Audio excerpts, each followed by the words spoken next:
আজি কংগ্ৰেছ দলে যেতিয়াৰ পৰা ওল্ড পেঞ্চন স্কিমৰ লৈ যেতিয়া আন্দোলন কৰিলে, যেতিয়া আমাৰ ৰাজস্থান আৰু হিমাচল প্ৰদেশৰ ভিতৰত আমাৰ কংগ্ৰেছৰ নেতৃত্বৰ চৰকাৰে ওল্ড পেঞ্চন স্কিম ব্যৱহাৰ কৰিলে, তাৰ পিছতে বৰ্তমানৰ কেন্দ্ৰীয় চৰকাৰ নিজৰ নতুন পেঞ্চন স্কিম ঘূৰাই ল'লে আৰু অলপ শুদ্ধ কৰাকৈ এটা ইউনিফাইড পেঞ্চন স্কিম তেওঁলোকে মুকলি কৰিলে। যদি এই কংগ্ৰেছ দলে হেঁচা নিদিলেহেঁতেন, যদি কংগ্ৰেছ দলে কৰ্মচাৰীসকলৰ হৈ মাত নামাতিলেহেঁতেন, তেতিয়া কেতিয়াও এখন চৰকাৰ নতুন পেঞ্চন স্কিম ঘূৰাই নল'লেহেঁতেন। কৰ্মচাৰী পৰিষদৰ এটা আয়োজিত অনুষ্ঠানত মই উপস্থিত হৈছোঁ। ইয়াত আহি কৈছোঁ যে অসমৰ কৰ্মচাৰীসকলক সন্মান সহকাৰে কাম কৰাৰ অধিকাৰ আছে। তেওঁলোকে চৰকাৰৰ হৈ কাম কৰি আছে, ৰাইজৰ হৈ কাম কৰি আছে। তেওঁলোকৰ এটা সন্মান আছে, স্বাভিমান আছে আৰু চৰকাৰ ফালৰ পৰা বিভিন্ন সময়ত আমি এনেকুৱা কিছুমান কথা আমি শুনা পাওঁ যে আমাৰ কৰ্মচাৰীসকলৰ স্বাভিমান ওপৰত আঘাত পেলায়। আৰু মই চৰকাৰক অনুৰোধ কৰিছোঁ যে কৰ্মচাৰীসকলক ৰাজনৈতিক চকুৰে চাব নালাগে। তেওঁলোকে কৰ্মচাৰী, তেওঁলোকে কোনো বিশেষ ব্যক্তিগত চাকৰ নহয়। তেখেতে ৰাইজৰ হৈ কাম কৰি আছে। সন্মান সহকাৰে তেখেতৰ লগত আলাপ আলোচনা কৰাটো উচিত। বিভিন্ন সময়ত তেওঁলোকৰ দাবী থাকে, শিক্ষকসকলৰ দাবী যে তেওঁলোকৰ ছুটি দিনবোৰ সংখ্যা বঢ়াব লাগে।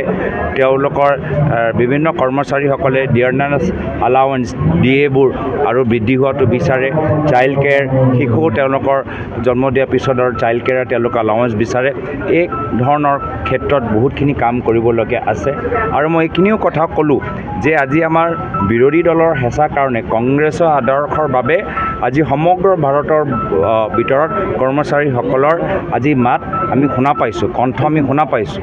আজি কংগ্ৰেছ দলে যেতিয়াৰ পৰা ওল্ড পেঞ্চন স্কিমৰ লৈ যেতিয়া আন্দোলন কৰিলে, যেতিয়া আমাৰ ৰাজস্থান আৰু হিমাচল প্ৰদেশৰ ভিতৰত আমাৰ কংগ্ৰেছৰ নেতৃত্বৰ চৰকাৰে ওল্ড পেঞ্চন স্কিম ব্যৱহাৰ কৰিলে, তাৰ পিছতে বৰ্তমানৰ কেন্দ্ৰীয় চৰকাৰ নিজৰ নতুন পেঞ্চন স্কিম ঘূৰাই ল'লে আৰু অলপ শুদ্ধ কৰাকৈ এটা ইউনিফাইড পেঞ্চন স্কিম তেওঁলোকে মুকলি কৰিলে।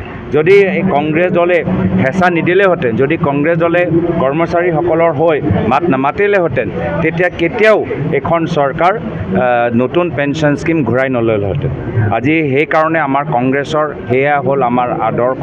আমি ৰাজনৈতিক চকুৰে নেদেখি আমাৰ কৰ্মচাৰীসকলে আজি স্বাভিমানে সহকাৰে, সন্মান সহকাৰে কাম কৰা তেওঁলোকৰ অধিকাৰ আৰু এই অধিকাৰৰ সম্পৰ্কে সদায় আমি আলোচনাৰ যোগেদি আমি তেখেতৰ লগত আমি পৰিৱেশটো আৰু ভাল কৰিবলৈ চেষ্টা কৰিম।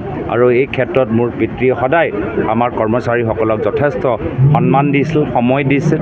লগতে এই যোৰহাটৰ ভিতৰতো কৰ্মচাৰী পৰিষদৰ কাৰ্যালয়ত তেওঁ যথেষ্ট আমাৰ প্ৰাক্তন মুখ্যমন্ত্ৰীৰ এটা ডাঙৰ অৰিহণা আছে। অন্য এটা প্ৰসংগ বৰ্তমান সময়ত